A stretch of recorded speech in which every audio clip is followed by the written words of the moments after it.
D'accord.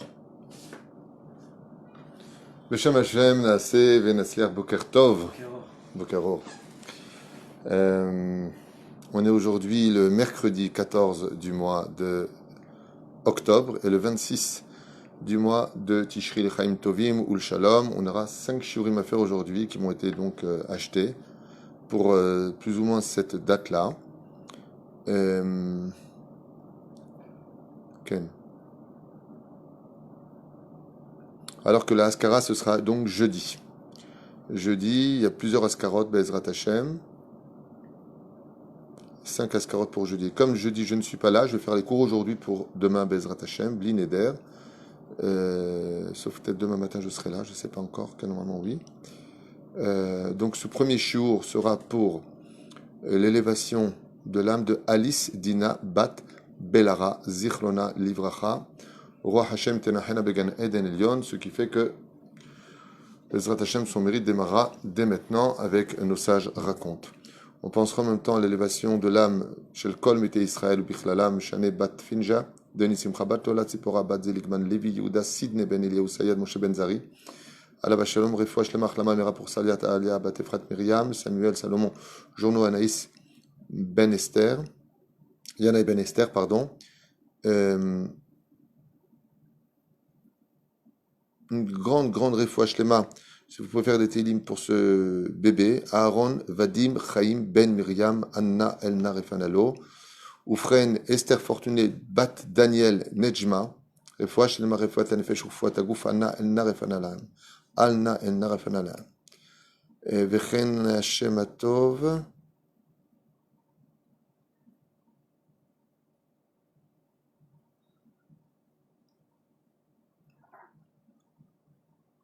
Une grande refoua shema pour Shirel Partouche Bat Rina, refoua shema refoua tanefesh refoua taguf, Oufren refoua shema pour Victor Chaim Azoulay Ben Gabriel, Bezrat Hashem à qui on souhaite une grande achlama mira aussi, Mitor Shahar Ben Israël Chaim Tovim ou Shalom. On commence dès maintenant, je pense que ce serait mieux. Toda Rabba aussi à tous ceux qui nous soutiennent. Hashem verechetchem bechol asher tifnu taskil uvet tatzlichu lechem tovim ou Shalom. Et donc, comme je le disais, ce premier shiur de la matinée sera pour l'élévation de l'âme de Alice Dina Bat Belara Zichron Livracha, puisque ce soir, c'est sa Haskara. On est dans nos sages racontes avec Yaakov et Esav. Et on sait que Esav est quelqu'un de malin, de fourbe. Il vole l'esprit des gens et il fait passer la force comme étant la première loi de la vie. C'est-à-dire, qui est le plus fort gagne. Ça fait partie de ses principes, c'est-à-dire que même si l'autre a raison mais qu'il est plus faible et qu'il peut le tuer, eh bien le fait que je puisse te tuer et t'anéantir me donne le droit de tout te prendre. C'est la devise du rachat, c'est la devise du mécréant, c'est la devise de l'injustice, par excellence. C'est la loi du plus fort, c'est la loi du talion, c'est œil pour œil, tout est basé sur la notion de si je t'ai eu, eh bien il ne fallait pas te faire avoir. Ce qui est anti-Torah, bien entendu, face à la tmimout et l'honnêteté de chacun de nous. Si on était conscient de combien l'honnêteté paye dans le monde dans lequel on vit, car Dieu voit tout, sait tout, comprend tout et écoute tout, eh bien on vivrait beaucoup mieux. Donc on va lire maintenant un petit peu des choses qui se sont passées, mais qui en réalité se reflètent de nos jours, car chacun se reconnaîtra dans les traits de caractère aussi bien de Yaakov que de Ésaü, de Esav. Veilou Esav achiv. Donc on a vu que Yaakov, dans le dernier cours, était quelqu'un de tam, d'intègre, de naïf, d'une certaine façon, qui savait s'étonner, qui savait surtout mettre les gens en valeur. On n'abat pas quelqu'un qui va pas bien, à plus forte raison de remonter les gens. Le but, ce n'est pas de détruire, mais de remonter. Et lui, par contre, chez Esav, sa personnalité était au centre de tout, absolument. Tout devait tourner autour de lui. On a vu ça par celui qui a engendré le premier mal de l'histoire, qui n'est autre que Caïn. Dans la paracha de la semaine, puisque nous sommes dans la paracha de Bereshit cette semaine, on voit que Caïn, né des forces du mal, puisqu'il vient de la semence d'une serpent et du corps physique, biologique de Adam et de Ève, va engendrer la première dimension du mal sur terre. avant d'engendrer le meurtre, puisqu'il va tuer son frère, on voit que la conduite de Caïn est tellement dramatique qu'elle demande réflexion. Les deux décident d'apporter un korban à Dieu, un sacrifice. L'initiative vient de Caïn. Donc on voit que Caïn a de bonnes initiatives. Il estime qu'il veut avoir l'honneur de faire un korban à Dieu. Son frère Hével approuve cette idée. Il apporte un agneau et lui apporte du lin, des tiges de lin. Bien entendu, les Chachamim s'empressent de nous dire que les tiges de lin qu'aurait apporté Caïn étaient les plus pourries de son champ. Alors je vais donner à Dieu quelque chose pour que, voilà, moi j'ai donné à Dieu pour mon prestige personnel, mais ce que je vais lui apporter, c'est la pire des marchandises que j'avais. Au lieu de la jeter, je vais la donner à Dieu. Première erreur. Deuxième erreur qui est fatale, Caïn se fâche contre Hével parce que Dieu a accepté le sacrifice de son frère, mais pas le sien. Et ici, il y a une mesure à retenir pour nous pour la vie. C'est pour qui tu travailles. Si ton but à toi était de faire plaisir à Dieu, et que ton frère a réussi à faire plaisir à Dieu, et que ton but était donc de faire plaisir à Dieu, ben, tu dois aimer encore plus ton frère. Parce que ce qui compte, c'est pas que ce que toi tu amènes ou ce que lui il amène fasse plaisir. Ce qui compte, c'est que celui à qui tu voulais faire plaisir soit heureux du plaisir. Et peu importe qui lui amène. Caïn nous apprend la première dimension du mal. Moi, je t'apporte un truc, tu le prends pas. Mon frère, il t'apporte un truc, tu le prends. Et Dieu lui répond oui. Je viens et j'accepte le cadeau de Hével, mais pas le tien. La réflexion de quelqu'un de pur, c'est de dire, et le cadeau de mon frère, il te fait plaisir? Oui. Ah, Baruch Hashem, je t'embrasse mon frère. Pourquoi? Parce que tu as fait plaisir à mon roi. Mais Caïn n'en a rien à faire de Dieu. Et il n'en a rien à faire de son frère. Il veut les honneurs. Tout tourne autour de lui. C'est le narcissisme le plus absolu. Toi, j'en ai rien à faire. Lui, j'en ai rien à faire. Ce qui compte, c'est moi. Il ne se bat que pour lui. Et tu verras dans l'histoire, vous verrez dans l'histoire de la Torah, que les gens se battent pour leur nom à eux. L'héritier que l'on verra de Caïn, c'est Nimrod. Venons, construisons une tour pour qu'on se fasse un nom. Pour nous. Ce n'est pas pour autre chose que nous-mêmes. On ne se bat que pour nous. Pour cela qu'il faut faire très attention, comme dit la Gemara dans Sanhedrin, que quand Esav est venu, il l'a vu en tant que chassid ou en tant que rachat, ou en tant que mécréant, ou en tant qu'habillé en religieux. Qu'est-ce que ça veut dire? Eh bien, ça veut dire que qui que tu sois sur terre, que tu sois rachat ou que tu sois habillé en religieux, pose-toi toujours la question pour qui tu travailles. C'est comme dans les couples, c'est comme dans l'éducation, c'est comme dans tout. Quand tu fais quelque chose, pour qui tu le fais? Quand tu éduques ton enfant, tu lui cries dessus parce que tu en as ras-le-bol, parce que tu ne tiens plus, ou est-ce que tu lui cries dessus pour son éducation à lui, pour ne pas qu'il fasse des bêtises plus tard, car il a besoin d'être cadré et canalisé. Donc, pour qui tu travailles? L'essence même, qui est la différence absolue entre le bien et le mal, c'est que le bien travaille pour Dieu et pour son entourage, le mal travaille pour lui. On voit que par exemple, Yaakov vient pour travailler 7 années pour Rachel. Lavan lui donne Léa au lieu de lui donner Rachel, donc Rachel en français. Vayu be'enav keyamim achadim.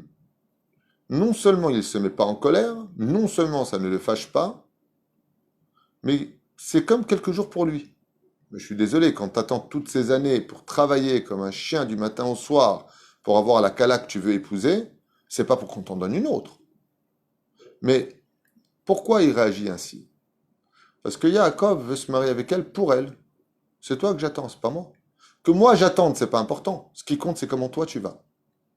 La seule souffrance que vit Yaakov, c'est de savoir que Rachel va attendre. Même s'il va l'épouser tout de suite après, puisqu'il va se marier avec Léa, ensuite épouser Rachel, mais à la condition qu'il va travailler 7 années. Mais il a les boules pour elle. Il a de la peine pour elle. C'est comme quand tu offres un cadeau à ta femme. Le mec, il offre un cadeau tout à fait inutile à sa femme. Et il lui dit, attends, de quoi tu te plains, je t'ai fait un cadeau. C'est pas un cadeau. C'est ce qui t'a arrangé toi. Mais est-ce que moi j'en ai besoin? Est-ce que moi je t'ai demandé ça? Est-ce que moi je voulais ça? Quand on fait un cadeau, c'est pour que la personne soit contente, que ça lui sert à elle, que ça lui convienne à elle. Et on peut tout à fait faire ce genre de choses. Offrir un cadeau pour simplement dire toute notre vie, pourquoi je t'ai pas offert un cadeau un jour? C'est très curieux d'agir ainsi. C'est pour ça qu'il faut faire attention quand on écoute les récits de nos sages racontes, de bien comprendre qu'on ne parle pas de faits préhistoriques, mais qu'on parle de la vie de chacun de nous, car on est des héritiers de certains traits de caractère de ceux qui nous ont précédés. Et il faut savoir que dans chaque humain, il y a aussi bien un peu de Yaakov qu'un peu de Esav. À nous de savoir comment on va les fater à Choto, comment on va le développer. C'est important comme préface à mon avis. ואילו עשיו אחיו, היה מלא מזימות רעות ועושה כל ימיו בצאת חיות ובריאות שהיה מרמה בפיו וגונב בדעתם. Et donc, qu'est-ce qu'était Esav? Un pur arnaqueur, comme ça nous dit le Midrash, qui volait l'esprit des gens, se faisait passer pour une identité qui n'était pas la sienne, tout ça parce qu'il jalousait les biens des autres et qu'il voulait se les approprier. Celui qui travaille dans ce genre de travail n'est autre que l'héritier de Esav. D'arnaquer des gens, de mentir, de trafiquer, toutes ces personnes. Tu amènes ta voiture au garage, le mec, il y a un travail qui devrait coûter même pas 80 euros en tout et pour tout avec pièces changées, il va te mettre ça à 500 euros. Toi, tu connais rien. Ouais, mais regarde, le fil, il le débranche. Regardez, si vous n'avez pas fait ça, votre fil, il est grillé. Tout ce genre de choses-là, non seulement c'est du pur vol, mais ces gens-là, s'ils ne font pas teshuva, à la fin de leur vie, vont s'asseoir à côté des saves. Ça veut dire, Dieu leur dit, va là où tu as voulu t'asseoir. Qui se ressemble, s'assemble. Okay. Très attention à ça. Vechayot briot, vaya merame, bepi vegonev datam pam shama Esav. Et on nous raconte une histoire maintenant dans le Midrash, qui n'est pas très connue, qui nous dit, pam achat, une fois, shama Esav qui nitpesu shne avarianim. Esav a entendu que 2 brigands ont été arrêtés. Haechad ayaganav, le premier était voleur, vachini ayarotseach, et le deuxième était assassin, criminel. Beddin darash mehem leodot bepisham. Et le palais de justice de cette époque, à l'époque de Esav, avait exigé des 2 accusés de reconnaître leurs méfaits. Vem sirvu leodot. Et eux ont refusé de plaider coupable. Alach Esav levet asoar v'amar lasar. Esav est parti à la prison et a dit au ministre de l'Intérieur, laissez-moi faire et je vais leur faire sortir la vérité de leur bouche, qu'ils ont vraiment, pour l'un volé, pour l'autre assassiné. Et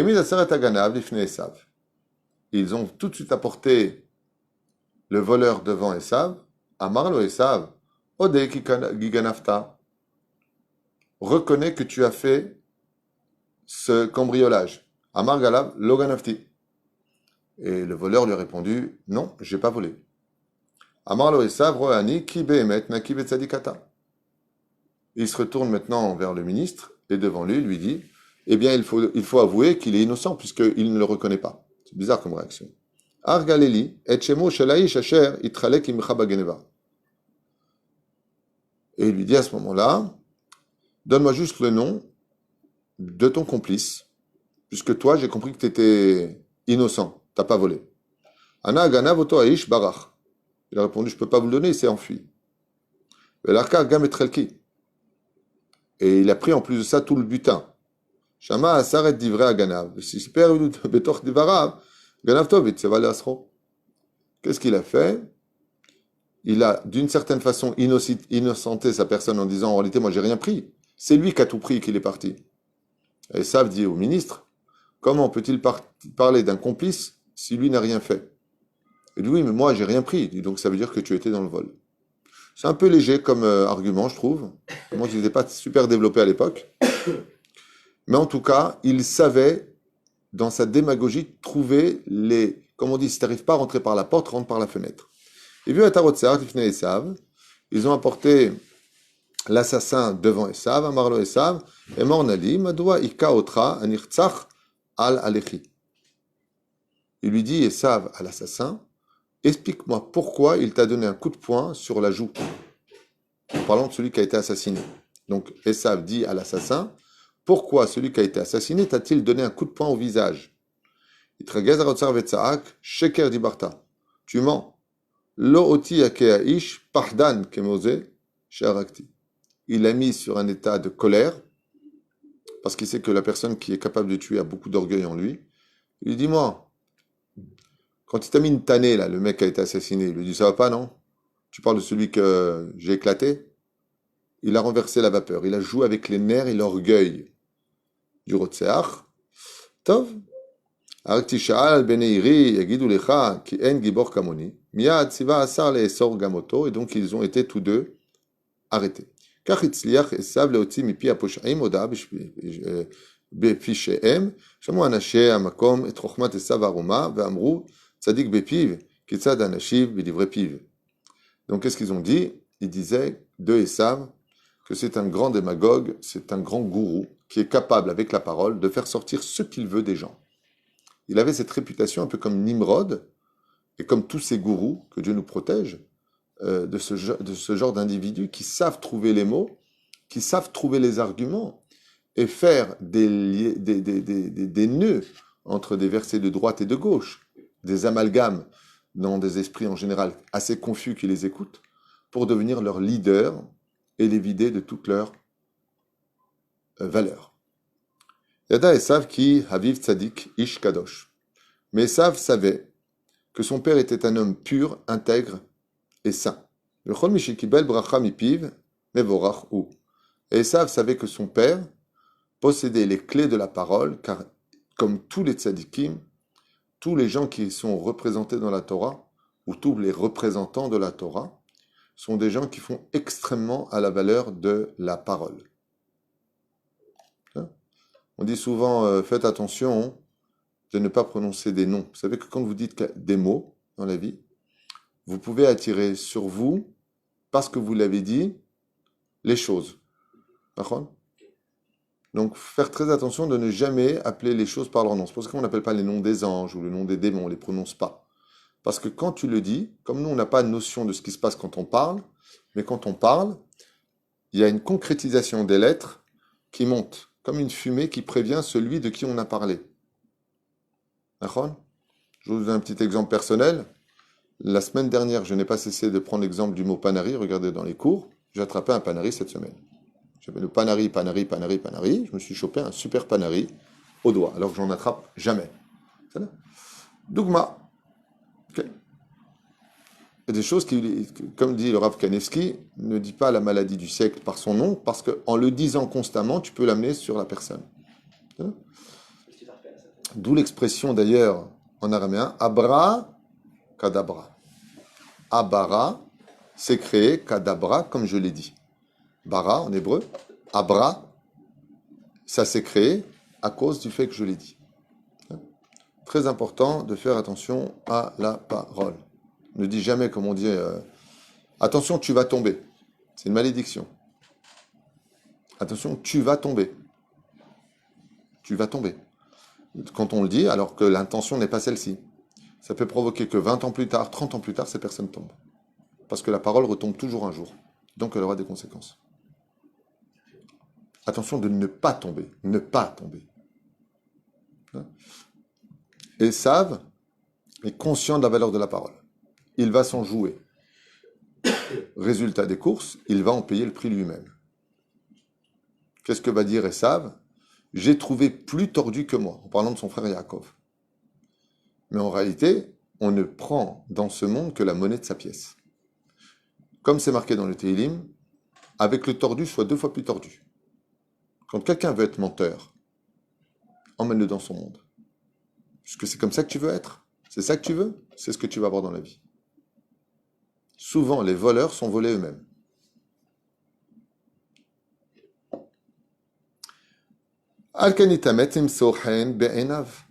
Et étant donné que Esav connaissait la valeur extraordinaire des bénédictions de son père Yitzhak, il a tout fait pour s'acheter et se procurer les faveurs de son père. Alar Vevilu Yain Mishubar lui a apporté du vin strictement cachère et du très bon vin, de la très bonne viande. Bechol Pam Kshamad Lesheret et Aviv, la vache Begada Bayafim, et lui qui était habillé comme Robin des Bois, chaque fois qu'il allait voir son père, comme il était roi de Séhir, il s'habillait avec des beaux habits pour honorer son père et lui montrer combien il aimait la mitzvah du respect des parents. Kedeshir e Aviv Kiu Mechabbedo Meod Vevarcho, pour que son père lui dise: je suis fier de toi, qu'il le bénisse, car il sait que la bénédiction de Yitzhak porterait immédiatement ses fruits. Ach Yitzhak Loshat, Losam Levrolechozot. Et Yitzhak faisait semblant de ne pas voir tout cela, car il connaissait son fils. Yitzhatzev Esav. Esav était devenu triste, Kira'a, et Kol Telchato She'il Hashav. Et il voyait que tout ce qu'il essayait de faire, pour trouver grâce aux yeux de Yitzhak, ne marchait pas. Yitzhak n'était pas si simple d'esprit que cela. Et il prit la décision de le tromper encore plus. Il comprenait qu'on n'achète pas Yitzhak avec des bons plats, et encore moins avec de la lèche, en faisant de la lèche, mais que Yitzhak attendait de son fils une conduite de tzaddik. Ve'alken nakat bakivun hazeh. Et c'est pour cela qu'il a pris cette décision d'aller se faire passer pour un tzaddik qui faisait la tzedaka, qui étudiait la Torah. Où étais-tu avant, Marlo? Torah. Il lui disait: Esav, j'ai été aujourd'hui écouter un cours de Torah. Samach Yitzhak, enfin Yitzhak s'est éclairé, il a regardé avec un sourire. T'es parti étudier la Torah, il lui a dit: Tov adavar shasita. Oh, ce que tu as fait est bien. Pourquoi? Arrête. Qu'est-ce qu'il a fait? Esav, il lui servait des bons plats. Yitzhak lui répondit: oui, mais ce que tu fais, il y en a d'autres qui peuvent le faire. Nous sommes juifs. Et la différence entre les juifs et les non-juifs ne se limite pas au respect des parents. Elle se limite au fait que nous avons la Torah dans les mains, qu'il faut étudier cette Torah et la mettre en pratique. Mais tant que tu me dis que tu es parti à un cours de Torah, le fait de faire le respect des parents me montre que c'est au nom de la Torah que tu fais les choses. Et non pas tout simplement parce que tu m'aimes bien. Parce qu'un non-juif peut tout à fait très bien servir son père et sa mère, parce qu'il les aime beaucoup, parce que c'est son père et sa mère. Il n'y a pas besoin de Dieu pour cela. Et Yitzhak avait peur de ça chez Esav. Il dit: je ne veux pas que tu sois comme le commun des mortels. Tu dois te différencier parce que Dieu le demande. Peu importe que je sois un bon père ou un mauvais père. Ce qui compte, c'est que toi, tu fasses les choses au nom de Dieu. Et maintenant que tu vas étudier la Torah, alors je comprends que tu t'attaches à Dieu. Imshich Esav le shaker et la vive en gros. Et Esav comprit que le mensonge marchait très bien sur terre. Et il lui dit: Da'avi, qui noten ani le'aniim, aser mikol ma she'eshli. Il dit: papa, je ne vais pas te raconter, lui dit Esav en mentant à son père. Mais tu ne sais pas combien j'aide les pauvres, combien je leur donne d'argent, ce que tu me donnes, je le donne. Bati atali sholotra, d'ailleurs, je suis venu te poser la question: comment est-ce qu'on fait le maaser sur la paille et le sel, qui sont deux choses sur lesquelles en général on ne fait pas de maaser, pour montrer que ce n'est pas un tzaddik mais un chassid? Shama sera qui dit vrai, Esav beno. Quoi? Tu veux dire que non seulement en même temps tu étudies la Torah, tu respectes ton père et ta mère, mais tu donnes de la tzedaka et tu veux prélever le maaser? Comme Dagdeg be mitzvot, ainsi tu es devenu si minutieux dans l'accomplissement des mitzvot. Sur ce qui est quitte du maaser, de la dîme, tu veux prélever. Allah resama chore bata midrashot veshamayt. Ma she'em ombrim. Et qu'est-ce que faisait Esav? Il allait écouter effectivement des livrets Torah. Le mensonge tient toujours sur un pied, mais uniquement pour savoir quoi répondre à son père et non pas pour apprendre la Torah. Bel avi veshal oto avi. Béni Esav, echan aita ayom. Il dit: où tu étais? Ah, j'étais au Talmud Torah. Vezot halacha asher lamati. Voici la halacha que j'ai appris aujourd'hui. Karve kachasur. Ça c'est interdit, ça c'est moutard. Il se mettait juste à la fenêtre, comme il était très intelligent. Il écoutait quelques paroles de Torah, il comprenait le sujet, il le notait, il allait voir son père et il lui racontait: Bedvarim elutzad et aviv befiv. Et on va finir là bientôt pour ce premier shiur, où on voit que Yitzhak a commencé à plus aimer Esav que Yaakov lui-même. Pourquoi? Parce que pour Yitzhak, celui que l'on doit le plus aider, c'est celui qui est le plus loin, celui qui a le plus de difficultés. Yaakov est né avec de grandes qualités, il peut se débrouiller sans moi. D'ailleurs, on dit Eloké Yaakov, on ne dit pas Eloké Yitzhak ve Yaakov. Yaakov n'est pas dépendant de Yitzhak. Mais par contre, Esav, qui est né avec tellement de pulsions animales, tellement mauvais, qui cherche tellement à s'améliorer, c'est comme quelqu'un qui a une course de 400 mètres à faire. Il y en a un qui part de 400 mètres, il y en a un autre qui part de 500 mètres. Il est évident que celui qui arrive même en deuxième après 500 mètres, il faut tenir compte qu'il est parti 100 mètres plus tard. Donc, on va l'encourager un peu plus. Ra Hashem ki mevakesh Yitzhak levarech et Esav. Et là, Hachem est obligé d'intervenir car Yitzhak, malheureusement, tombe dans le piège de Esav, à Marabelibo. On verra que non, pas vraiment. Il faut comprendre, en réalité, Yitzhak est beaucoup plus malin, intelligent que Esav. Il va se servir du piège de Esav pour piéger 2 fois plus Esav. Ça, c'est ce qu'on verra dans le prochain shiur.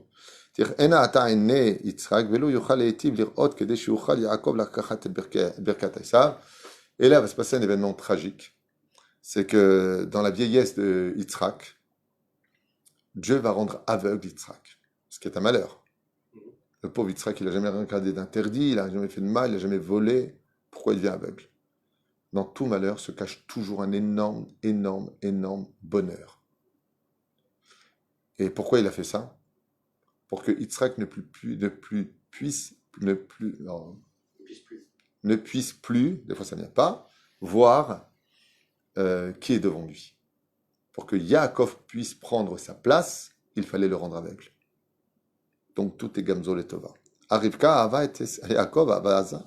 Mais Rivka, elle, par contre, qui venait de la maison de Lavan et de Bethuel, comprenait parfaitement les trikim de Esav, son fils, qui Kira Bena. Elle savait très bien qu'il faisait du tménik.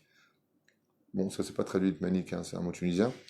Miou Tzadik ou Miou Racha, qui était vraiment le Tzadik et qui était vraiment le Racha, Bechol Sheshama Beozna et Kol Yaakov Bokea, Veola Meoala Shel Torah, qui aussi fait le Havo. Car en réalité, Rivka entendait par sa fenêtre les chants, les prières et l'étude de son fils Yaakov, qui lui ne cessait 24 heures sur 24 d'être étudiant en l'honneur de la Torah et des mitzvot. Et la reine, Bezrat Hashem, on verra la mort dans le prochain shiur de Avraham Avinu, alav shalom. Et qu'est-ce qui s'est passé pour que Yitzhak, en fin de compte, ne tombe pas dans le piège, mais malgré tout est capable de dire qu'il aime plus Esav que Yaakov. Merod Ma'anien, et on verra, Bezrat Hashem, que tout cela est relié pour la fin des temps à une explication qui vaut le coup d'être entendue. Baruch Adonai l'olam amen ve'amen, zaya leilun nishmat Alice Dina bat Bela Ra alea shalom ou l'askara, c'est pour Kaf Ayin Tishrei pour demain. Le cours a déjà été fait. Bracha b'atzlacha.